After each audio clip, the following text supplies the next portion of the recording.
Hey everyone, welcome back to another episode of Adherent Apologetics. Glad you're joining us today. Today I have Dr. Michael Strauss, and we're going to be responding to a video made by the atheist YouTuber Holy Koolaid, where he says he's debunked the fine-tuning argument. So, Dr. Strauss, thank you so much for joining me, and how are you today?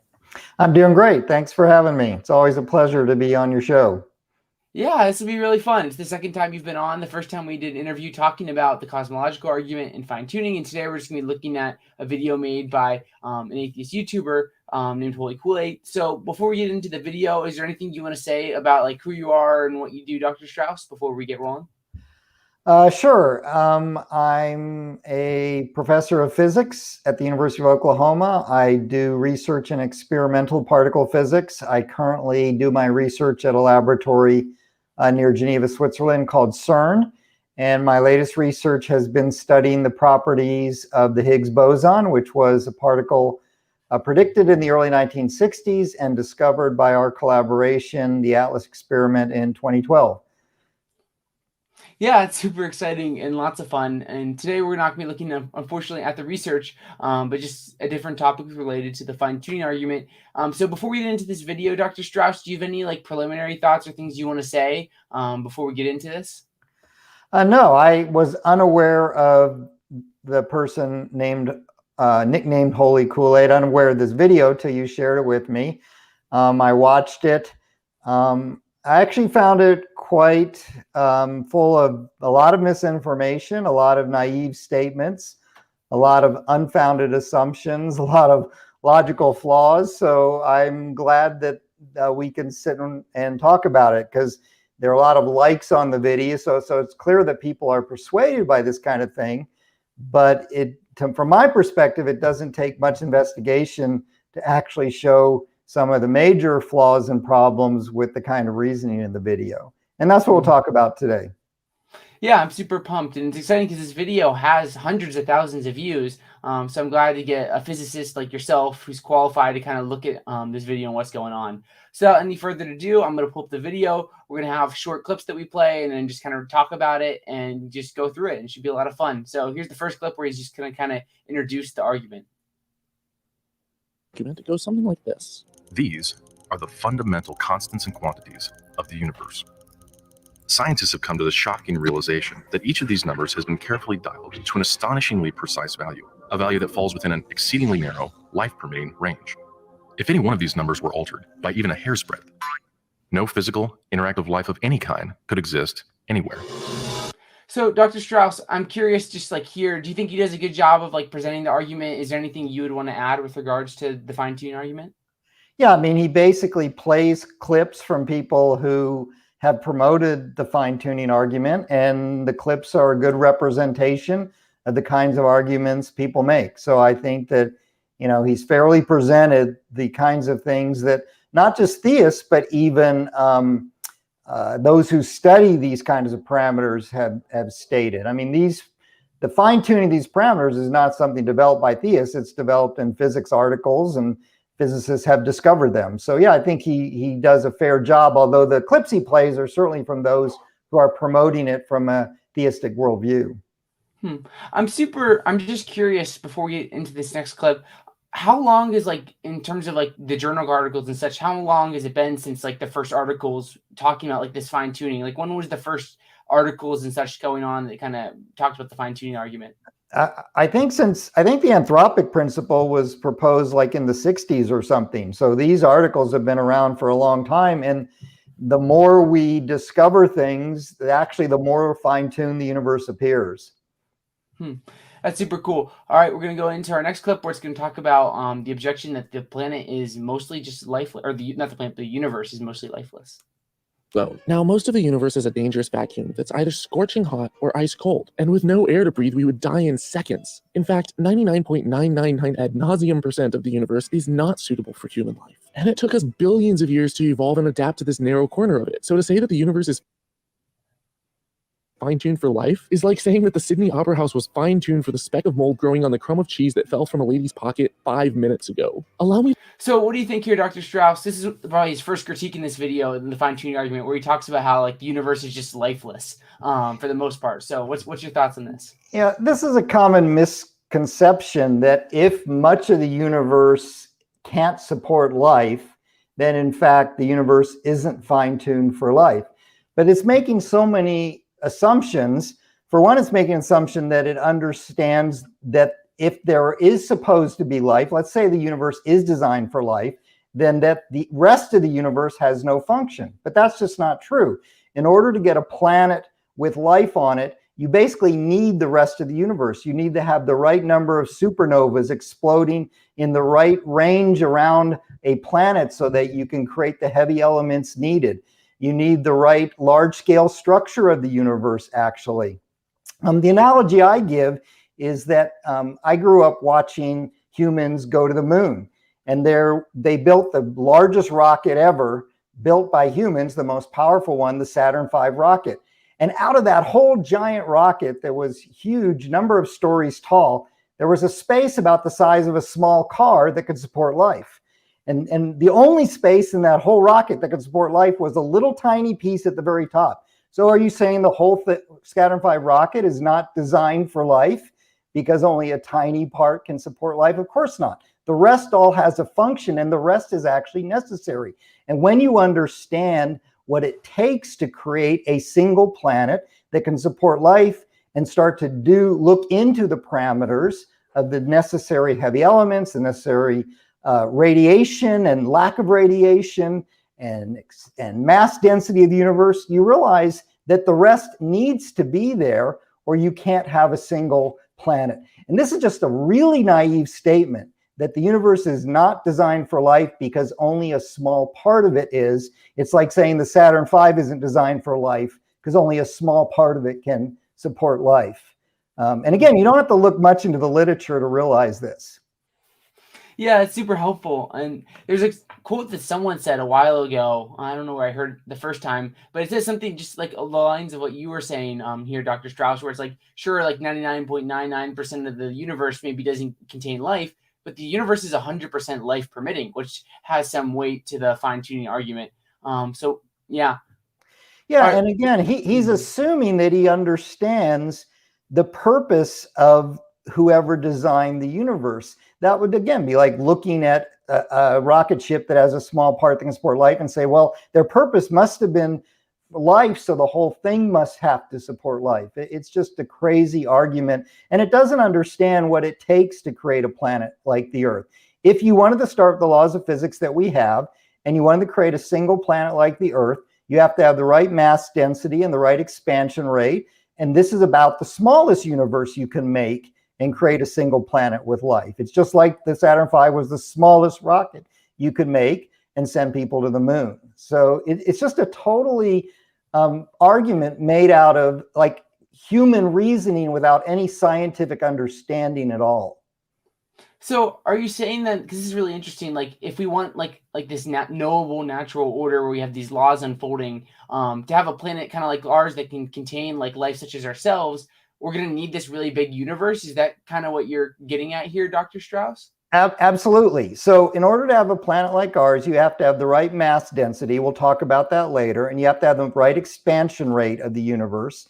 And it takes about 9 billion years to create a planet like the Earth, because when the Big Bang started, there was only hydrogen and helium. There were no heavy elements. And stars have a life cycle. So the early stars were just hydrogen and helium. They had to die. And as they died, they create heavy elements. And those heavy elements that were the debris from the dying first generation of stars had to form a second generation of stars. And those stars still didn't have enough heavy elements to create a planet like the Earth. Though some of those stars had to die and spew off their debris into the universe. And then that debris from the second generation of stars finally has enough iron and silicon and oxygen and carbon to create a planet like the Earth. So given the laws of physics as we know, it takes 9 billion years from a Big Bang to create a planet like the Earth. Since the universe is expanding at the perfect expansion rate over those 9 billion years, and since 9 billion years is the shortest amount of time it can take to make a single planet like the Earth, this is the smallest universe you could have and make a single planet like the Earth. And so again, the idea that if there was a designer, all of the universe would be life permitting, well, not would have the ability to support life, is just a total misunderstanding of the evolution of the universe, the expansion rate, what it takes to create the heavy elements in the universe, the time it takes, and the necessary ingredients. It's just very naive. But it's That's really commonly, so what I see when I watch Holy Koolaid is he's basically repeating things that I hear all the time by atheists who haven't done the hard work of studying what's really necessary to create the conditions. They're just spouting off refutations based on kind of like an intuition that isn't based in science at all. That's really interesting, just thinking about like the science of like, well, we need this like big giant old universe to have a planet like ours. That's really interesting. So we'll get into this next clip right now. Allow me to paint a picture for you of what a universe fine-tuned for life might actually look like. Every star would be surrounded with multiple habitable planets, each in perfect equilibrium, and they wouldn't have shifting tectonic plates causing earthquakes or volcanoes. No dangerously sporadic weather conditions would exist, and we would be impervious to UV radiation if it existed at all. There would be a higher ratio of land to water, and a greater percentage of the water would be drinkable. The requirements for human life wouldn't be so minuscule and tiny. We'd possibly even be able to survive in outer space and explore it with ease. And while this So what do you think here, Dr. Strauss? I just played this clip because it's interesting because he kind of gives his own expectations of like, well, if their universe is fine-tuned, this is what it would look like. So what are your thoughts on his expectations for a fine-tuned universe? Yeah, again, that's like, you know, telling the designer of a car that if I was to build a car, it wouldn't look anything like this. It would have nothing but an engine because that's the most important thing, or something. I don't know. But again, I watched this part of the video and I was shocked. He knows nothing about what it takes to create a planet like the Earth by mentioning tectonic activity. So Donald Brownlee and Peter Ward, or Peter Ward, Donald Brownlee, wrote a book called Rare Earth. And in this book, they talk about what's necessary to create a planet that can support life. And they say one of the things that's most necessary to create a planet that can support life is tectonic activity. In fact, they say tectonic activity is the major driving factor as to why we have liquid water on this planet. And so he quotes tectonic activity as something that shows there must not be a designer. Yet he's totally naive, because tectonic activity is actually one of the single most important things if you want to have a planet that can support life and maintain liquid water. And again, you don't have to look very far in the literature to find that. And so as soon as he said that, I go, he has no clue whatsoever as to what is required for a life-giving planet. And in fact, you just said it. His whole thing is his idea of what a universe would look like if it was life permitting. But that's like saying the entire Saturn V should be life permitting. No, because there's a purpose for the rest of it that has to give the infrastructure to support where you want life. And that's exactly what we have here. And even things like these natural disasters like tectonic activity and earthquakes. I'm originally from California. I know what earthquakes are. These are actually required in this universe to create a planet like the Earth. Now he could say, well, he goes on to say, well, God could hold it all together. Well, of course, but now he's again assuming that he understands the purposes of this creator. And that's just crazy, because I can't even tell, the motivations for most people around me, much less what a God would be. And so, it's just, I was flabbergasted that somebody who's trying to debunk the fine tuning would bring up tectonic activity, which is a major requirement for life. And so it's not a disastrous thing. By the way, most of the problems we have with natural disasters are not because of the disasters themselves. They're because of human greed and human decisions. We could certainly build structures that can stand up to any earthquake, but it costs money. We could build structures that would withstand any major flood, like they do in the Netherlands, but they don't do in Houston. It just costs money. And I remember when was it Katrina that went through Houston and flooded it out? And, some scientists from the Netherlands came over and said, look, it's just the way you build. If you build correctly, these natural disasters would not affect your lives. But it's that we are greedy. We build in such a way to try to save money, and it costs money. And beyond that, we actually need these kinds of flooding events, just like we need natural fires in order to have a habitable world. Now, again, you could always argue, well, if I was God and made a life-giving universe, every planet would be, life supporting and all, but that's saying he understands the purpose of the infrastructure, when that's just impossible to do. He's playing God by saying, this is how I would do it. Again, all you need is one area that's habitable with the rest of it having a purpose, like a rocket ship, and you said that there's a designer. That's all you need. You don't need every planet being life-giving to have a designer. That's super great. And I'd love to reemphasize the idea that you keep bringing up, where every planet doesn't need to be having life. Like this cosmos has a purpose, in a sense that we need this giant cosmos to have a planet like ours. And I really want to just emphasize that, because I think it's super important, and it's often left out in this kind of fine tuning debate. And then he just talks about, in this clip, like you said, he talks about evils, which isn't really related to the fine tuning argument. It's more of an argument against maybe existence of God, but it's not really related to the fine tuning argument that people like you or Luke Barnes or all the other really smart people out there are bringing forth. Yep. In fact, I was going to bring up, well, maybe you're going to play it. I don't know if you're going to play this clip on he claims the parameters aren't as narrow as we think they are. I don't know if you're going to have that clip, but we can comment on that in the future as you go on. Yeah, I think I have most of it queued up. I'm going to jump ahead here about 50 seconds to where he talks about life adapting to any universe. But if I skip over what you're thinking of, feel free to add on at any point. But what I'll do now is I'll play this next clip where he talks about another common objection, where life can just adapt to any universe.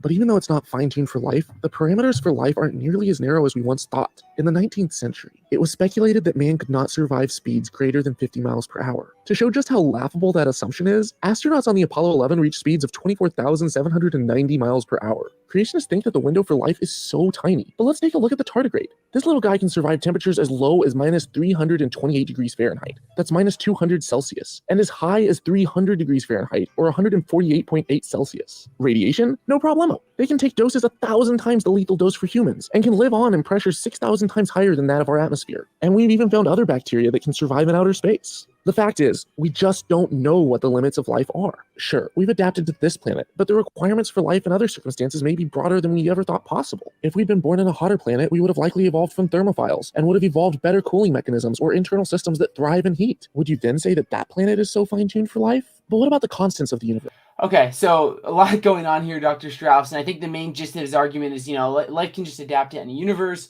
Who knows what other kinds of life could exist? What are your thoughts? So there's so much misinformation here. It's remarkable. So let me address some of it. First of all, he talks about us once thinking we couldn't go fast. I have no idea what that has to do with anything. I think he's trying to make the point that we sometimes think there are narrow parameters when there are large, but it's not. Again, he's just spouting information that has no basis. You've already mentioned Luke Barnes. Luke Barnes and Geraint Lewis are two Australian astrophysicists, and their job is to run computer simulations to determine whether or not life could exist in any possible universe.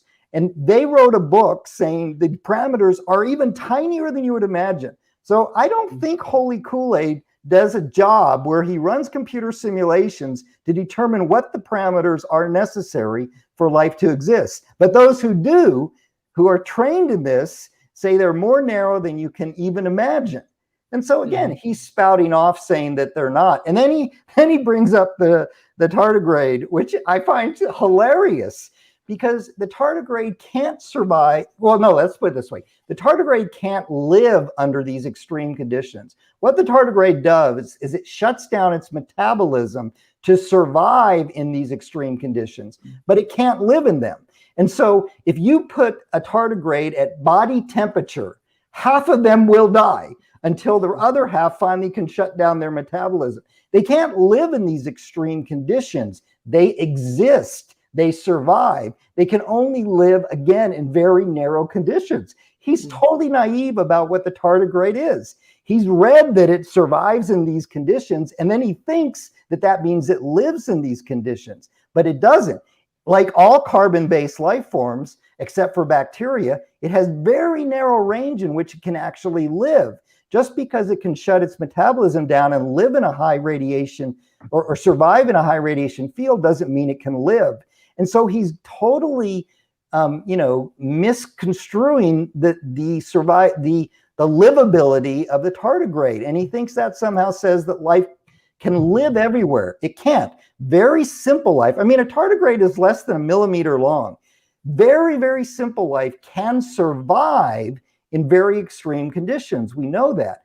But very few, we know how carbon works. We know how carbon life forms work. They don't live, there are some extremophiles, but they're bacteria that can live in these extreme conditions. But anything more complex than that can't. So it's a bait and switch. He's talking about survivability, but then he's calling that livability. And he's just wrong. He needs to go just look up a Wikipedia article on the tardigrade, and he'd see how wrong he is. It's crazy to me that people watch this and are persuaded that the fine-tuning argument doesn't hold with such misinformation and uninformed information about things like the tardigrade. I think there's a couple of things I thought. One is you mentioned Geraint Lewis, who's the co-author of That Fortunate Universe with Luke Barnes. He's an atheist, which is kind of cool because you can see like even some atheists like signing on board to like, yeah, there is this fine tuning, and like he obviously doesn't think it's God, but like he sees this as like an actual thing. And I wonder, like he talks about like these animals that could survive in like these crazy conditions, but like one of the precursors for there being any sort of like animals is like complex molecules existing, which is another like fine tuning constant, I believe, where like we need like fine tuning to at least some degree to allow for complex molecules to exist in the first place. You mentioned earlier, like at the initial conditions of the Big Bang, there's just two elements, and then eventually we get this whole periodic table. So lots of fine tuning going on here, even if what he's saying is right still. And there's a lot of issues. Yeah, the strong coupling constant, or the strength of the strong force, which I actually study in my research, is extremely finely tuned to allow us to have the plethora of elements we have in the periodic table. And if you were to change the strength of the strong coupling by just a little, we wouldn't have life of any kind in this universe. And so again, I laugh when he brings up the tardigrade, because that's always quoted by atheists, but they don't understand that they're not talking about livability, they're talking about survivability, and those are two very different things. Yeah, it's super helpful. So what we're gonna do now is he's gonna get into like different kind of like examples of fine tuning you brought up and try to like rebut them. So we're getting into the first one where he's gonna talk about gravity right here. Universe. The force of gravity is determined by the gravitational constant.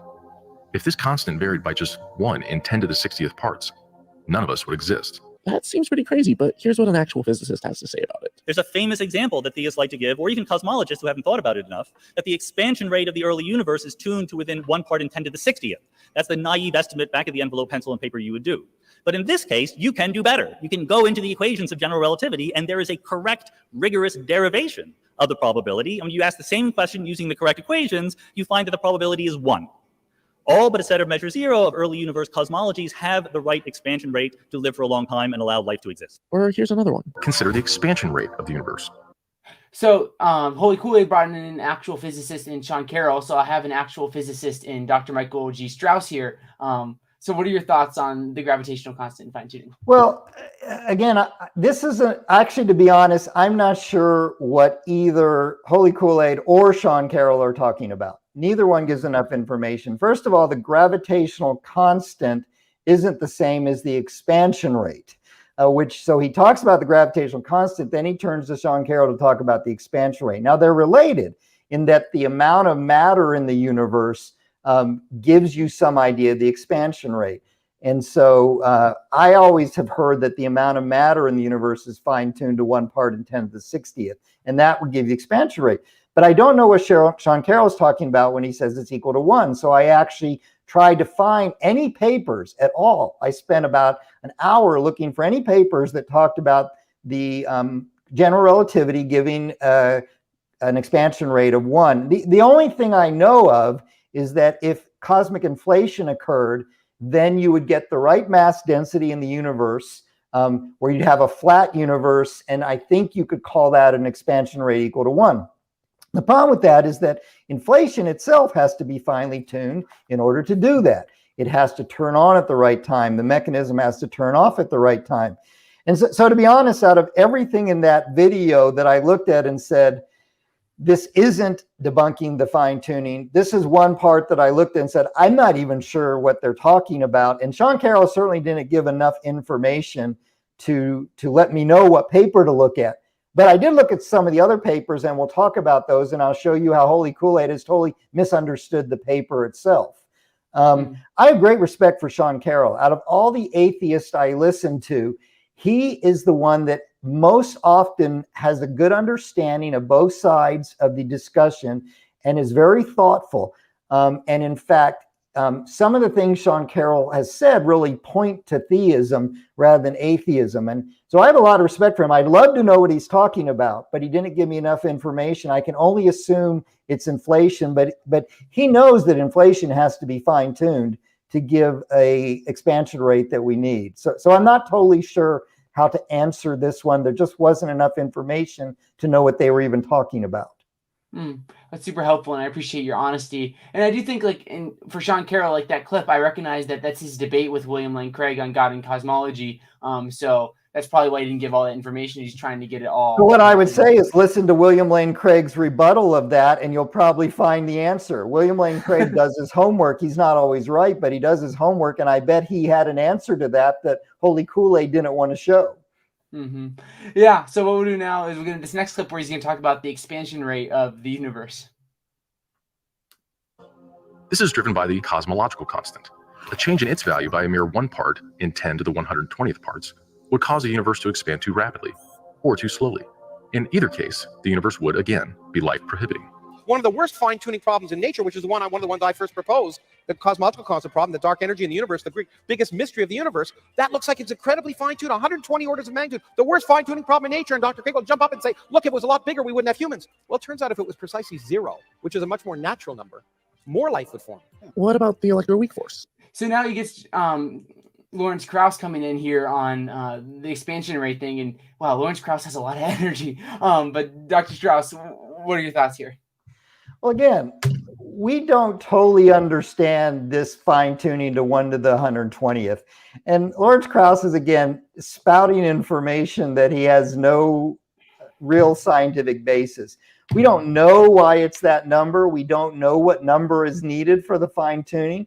For him to make a blanket statement without any scientific theory behind it that 0 would be a better number is rhetoric. It's posturing. There is no literature that says 0 would be the number. What he says is it's more natural, but that's the whole point of fine tuning. You get things that aren't natural that are needed, and you ask why. So again, I watch Larry Krauss and he debate, and as you say, he's very animated. He gets very excited, but much of what he's saying has no scientific basis to back it up. In fact, if you read his book, A Universe from Nothing, it's almost, well, the part that tries to rebut the origin of the universe is almost completely speculation with no scientific backing whatsoever. And that's, again, what he's saying. He's spouting off that 0 would be a more natural, better number, but he doesn't know that. Nobody knows that, why that number is what it is or what is really required. We just know it can't be too big. We don't know anything about the lower limit. That's crazy. That's interesting, and there's so many fun things here to like chew on and think about. And yeah, so what we'll do now is we'll go into this next clip where he's going to talk about the weak force. Well, it turns out it appears fine-tuned if that's the only value we're permitted to alter. The work by Dr. Harnick and colleagues has demonstrated a perfectly viable universe when allowed to tweak other parameters simultaneously, even in the complete absence of the weak force altogether. And if you're concerned with probability, there's no reason to assume that the universe hasn't been expanding and contracting for eternity, or that our universe isn't one of many. The cosmological natural selection theory by physicists. We'll get into the cosmological natural selection theory in a second, Dr. Strauss. But what are your thoughts here on the weak force? And maybe he doesn't really talk about what's going on. Can you just present it, like just like what the weak force is, just very briefly? Thank you. Well, the weak force is the force that's responsible for radioactive decay. And it's really, when he says it's fine-tuned, you have to be careful. What is fine-tuned is ratios, the ratio of the weak force to another force or another constant or something like that. So I'm glad he showed me the paper. I could actually go read it. So I went and read the paper. Well, what happens if you don't have the weak force? You don't have radioactive decay. So even the authors of the paper admit that would mean that the Earth has no nuclear decay inside its core. So there'd be no molten core, and therefore there's no plate tectonics. Well, we know how important plate tectonics is. So here's what they write in the paper. They say there'd be no plate tectonics, no molten core in the Earth, and then they write, nevertheless, we do not view this difference with our universe as anything more than a curiosity. Well, of course they don't understand then what it takes to make a planet like the Earth. So what they're saying is that the basic physics that we understand, not the nuclear physics, not nuclear decay, but certain aspects of chemistry and certain aspects of physics, you can tweak other parameters and still get right. What they readily admit is you completely destroy nuclear decay, which is absolutely necessary to create a planet like the Earth that will stay, the magnetic field of the Earth, which is so important in protecting us from radiation, comes from nuclear decay, the iron core.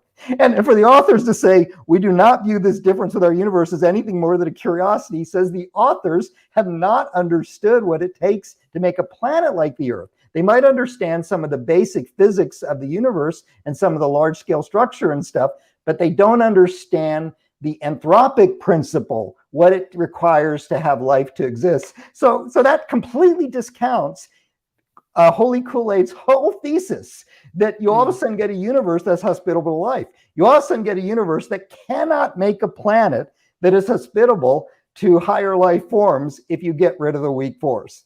So if he read the paper instead of, I don't know what he did, read the title or something, then he would understand that this paper doesn't support his view. In fact, just the opposite.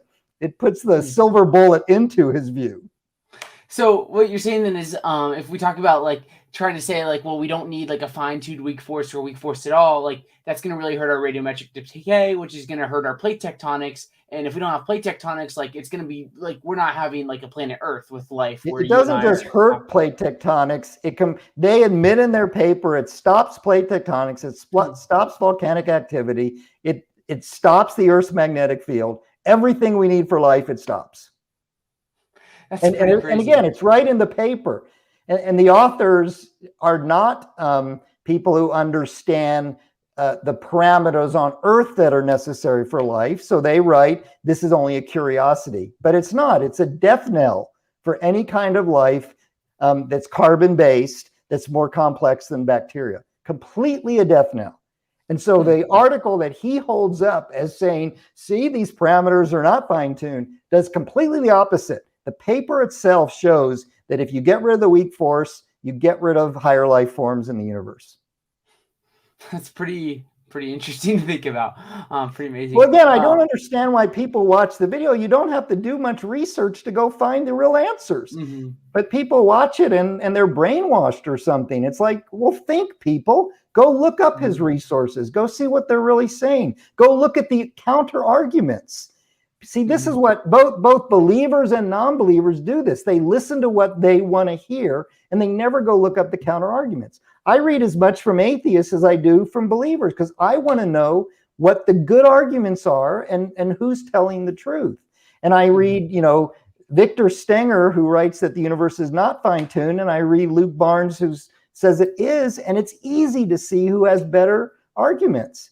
But these people, in my opinion, these people who are watching the video are already convinced that there is no fine-tuning. They're not willing to go look at the real facts behind what he's saying, which are almost zero facts behind what he's saying. He's even pulling things out of context. So, and making claims that are unsupportable. But yet people buy into it. It's kind of unfortunate that people don't think a little deeper and go read both sides of the equation. Read the rebuttals to what people are saying for what you believe and what you don't believe if you want to find the truth. Yeah, I think that's really helpful because it's very easy to kind of get into like, and this can happen to a Christian, it can happen to an atheist, it can happen to anyone, where you get into an echo chamber where the people you love and the people you listen to, everything they say, that's the truth. And everyone who disagrees with them, they're just crazy, cognitive dissonance, whatever. This can happen to anyone. So I just totally agree with you that like we really should be reading and listening to both sides because there's a lot to learn from people that we disagree with. And if you don't think that the other side has a good point, you're probably just pretty too far in your trench of biases that you just aren't seeing it. So, yeah. Yeah. In fact, and this is even exacerbated by social media because, Facebook feeds you what you're going to put the most clicks on. If you watch The Social Network on Netflix, you know that you're being fed the same information you already believe, and it just exacerbates the problem. Again, I have a lot of respect for atheists who don't agree with me but have really thought through the issues, well, like Sean Carroll and others. But people who just parrot what they've heard without looking at the real facts behind that, I mean, unfortunately, as you say, there are believers, Christians, and non-Christians who do that, and I get upset when it comes from both sides. I've heard so many bad arguments from Christians about why to believe how nature points to God or science points to God, and again, they don't know what they're talking about because they're just parroting what they've heard from somebody. Yeah, definitely. So we're getting to this next clip here. We have a couple more left, and this is going to be talking about cosmological natural selection theory in potentially infinite universes.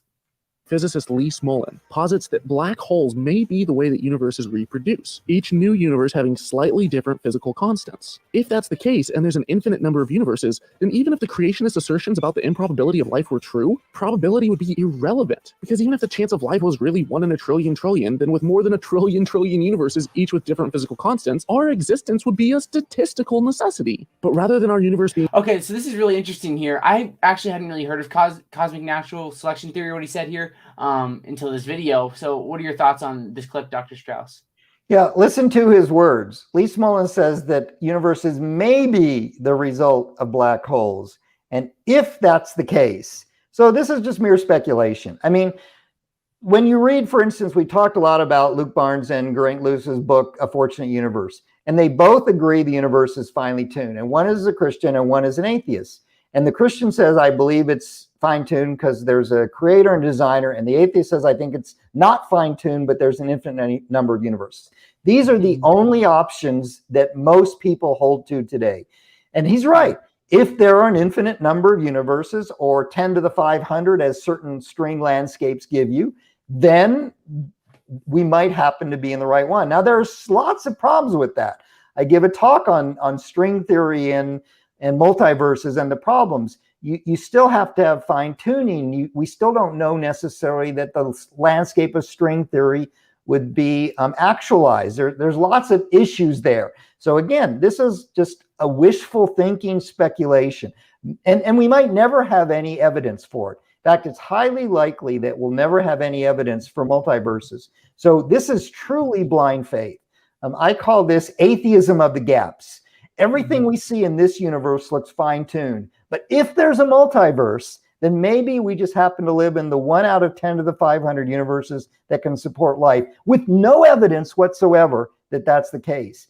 That is taking a gap in our knowledge and filling it with atheism, because everything that we know looks like a finely tuned universe. So Christians are often accused of filling in gaps with God, but this is truly the ultimate atheism of the gaps, to put all your eggs in the basket of a multiverse. And by the way, even if we find a multiverse, depending on what multiverse it is, because there's lots of different models, it may still be fine-tuned, and there may still be no universes that are suitable for life in that model. So again, he's throwing out speculation and putting all his hope in something that is completely, has no evidence for it whatsoever. Some mathematics that might point to it, I will give him that.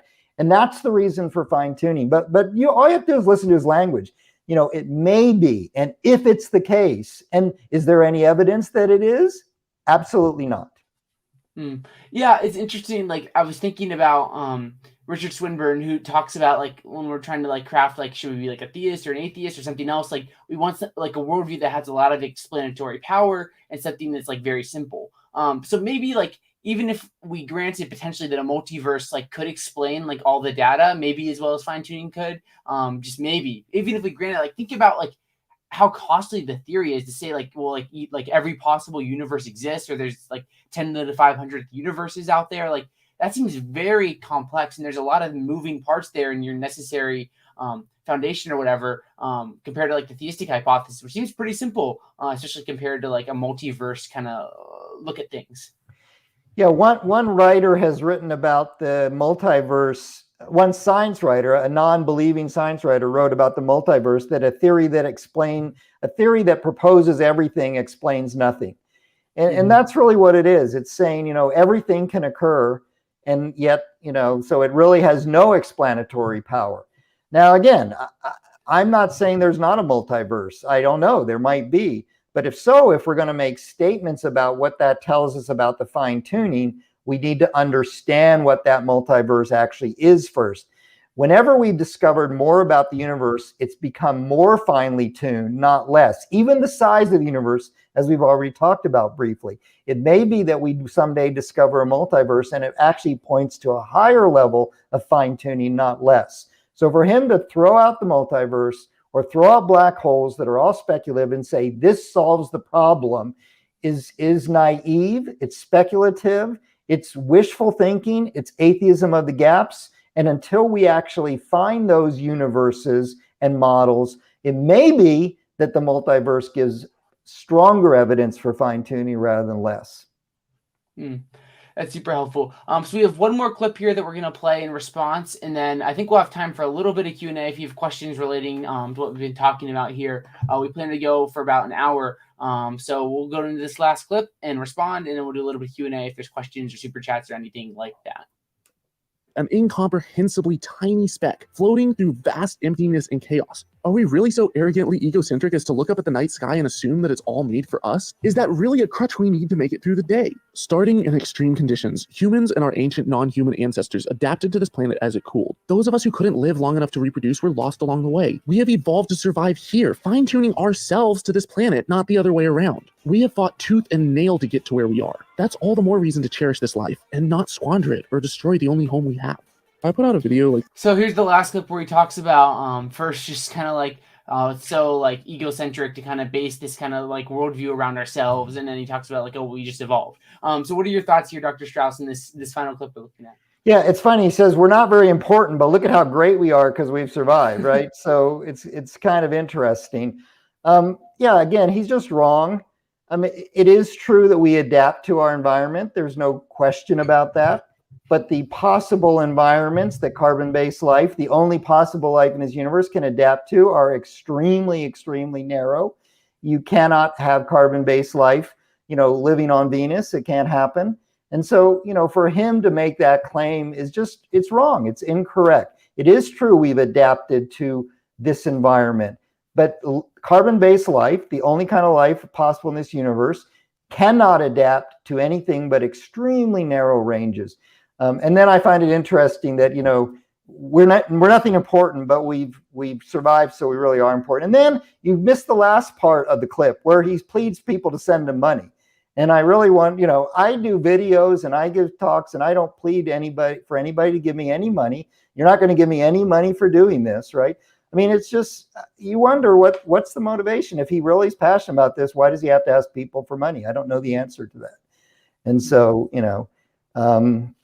I found that interesting. After all this, he says, he has a, yeah, I won't go into that. But anyway, again, this idea that the only reason we can live on Earth is because we've adapted to it is just ridiculous. It discounts everything we know about the requirements necessary to support higher life forms based on carbon.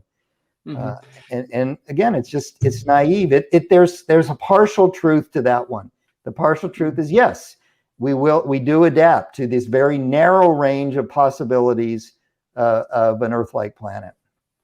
I think it's helpful to remember here, like with the fine-tuning argument, it's not just dealing with like, say, like just like having a planet with life, but it's like we need all these things to go right to have a possibility first of a planet with life. Like we need like these complex molecules and like the right size universe and the right size initial conditions. Like all these things need to go right to where we get to this Earth in the first place, and then more things have to go right. Like the fine-tuning isn't just like one thing. There's many different factors at play here with regards to the fine-tuning argument. Absolutely. There's one other thing he said that's related to that. He talked about maybe the universe has expanded and contracted, and there's a lot of universes, but there's something called the entropy problem of the universe that basically discounts that. Sean Carroll even admits that. He says it's very hard to solve the entropy problem.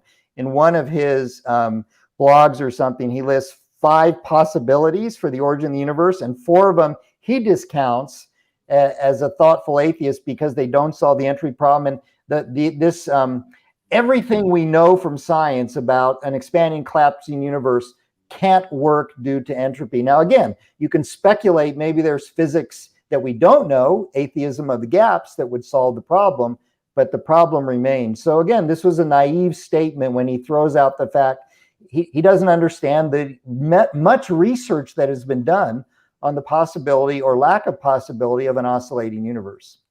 There's a couple questions here. A question from Jono. I'm not completely sure what's going on here. I don't know if you do, Dr. Strauss. But he says, do you view the argument with regards to fine tuning? Is it like a C or a P inductive argument? I'm not super familiar with the terminology. I'm not either. I don't know. I mean, we could Google it and see what C and P conduct argument are. But again, I apologize that I don't know just with that terminology what it is. I know what an inductive argument is. But why don't we go to another question, and in the meantime, I will look up C or P inductive arguments and just see what I can find.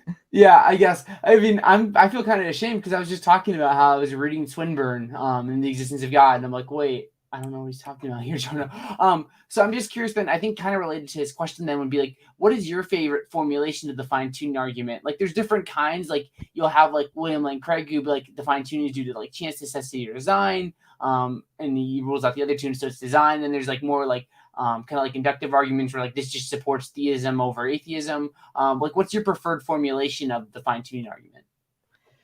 I guess it's similar to some of those that Holy Koolaid played at the beginning of his video. It's that we can understand what is necessary for a universe that can support life. It would be possible that there would be a broad range of parameters that would give a life-friendly universe, but in fact, there's not. The parameters are extremely narrow, infinitesimal compared to the parameter space available. And so I would say that to me, the best fine-tuning argument, the way I would say the fine-tuning argument is that the parameter space required for a life-friendly universe is extremely narrow.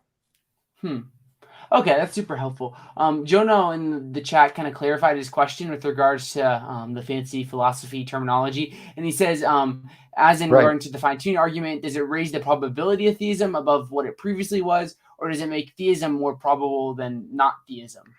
Yeah.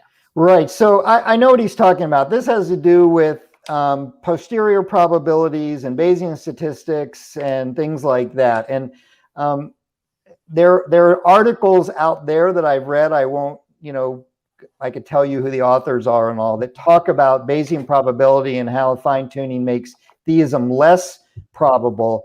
And I have real problems with the way those arguments are framed. For instance, one of them says that a life-friendly universe is the same as a finely tuned universe, and that's just not the case. A life-friendly universe could have very large parameter space in which life could exist, and a finely tuned universe has a small parameter space. So even as a posterior probability, I think this makes theism much more likely. Now, the argument against that, again, I try to read both sides, is similar to what Holy Koolaid said in his video, that if there was a God, he could actually make a universe that is inhospitable to life and still, by his miracles, let life exist. And that's true. A God could do that. But that is inconsistent with the biblical God, which we believe as Christians. The biblical God says that he sets up a universe that shows his character. And his character is shown by things, I believe, by things like the scale of the universe shows his grandness. The fact that it's finely tuned shows that he cares about the life in the universe. And so, yes, he could do that. But if you read the characteristics of the biblical God, he shows himself in nature by the fact that nature works so well, not by the fact that he does miracles. So yes, you could make a case that a deity could have a larger, could hold a universe together and make it life-friendly, even if the physical laws didn't. But that would be inconsistent with the biblical God, which we believe in. Yeah, I think that's super helpful. And I just kind of wonder, like thinking about his proposal again in the beginning, where he talks about like God sustaining like maybe like some sort of life universe, permanent universe, with regards to like some just like chaotic like stuff going on in terms of like the natural realm of things. And it's like that doesn't seem like a very orderly, regular universe. It just seems kind of chaotic, which is gonna kind of like throw science out the window and all these things. So I think that's about all the questions we have. So a lot of people watching, but not many questions. So Dr. Strauss, do you have anything like last things you want to say with regards to like the fine tuning argument and such before we start to wrap things up here? Well, I think there's another thing to bring up. The reason that I believe in the biblical God doesn't boil down to one argument. It doesn't boil down to just the fine tuning or just the origin or just the rarity of the planet Earth that seems to make humans special, or just the use of mathematics to describe the universe. Those are some of the scientific arguments. But the reason I believe in the biblical God is a holistic view. And you've kind of said it in some of our conversations, it best answers the totality of what I view in life. C.S. Lewis, who was an atheist and became a Christian, one of his reasons was the moral argument. Humans have a sense of morality, and where does that come from? He also had the argument that humans have a sense of purpose and destiny. And C.S. Lewis argued that all of our longings can be filled. We get hungry and we can eat. We have sexual desires and there's sex, but we also have this longing for purpose and destiny. Where did that come from if it can't be fulfilled? And so you look at sociology, what are the problems in the world and what are the solutions? And you look at the difference, there's a discussion about, is the mind the same as the brain? And you look at this holistic view, and it's like a court case. You build a case that says the most probable explanation, not just to what I see in science, but what I see in sociology and morality and human history, is the biblical God. And it's that strong case that causes me to say this is the most probable worldview that explains everything I see.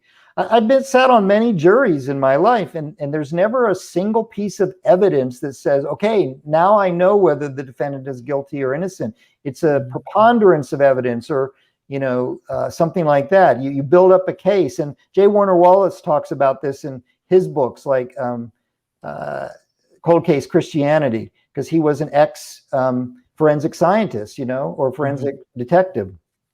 And so that's all I would say is, I think there's great arguments for the fine tuning. I think there are problems, you can bring up issues with fine tuning. You can speculate yourself out of fine tuning.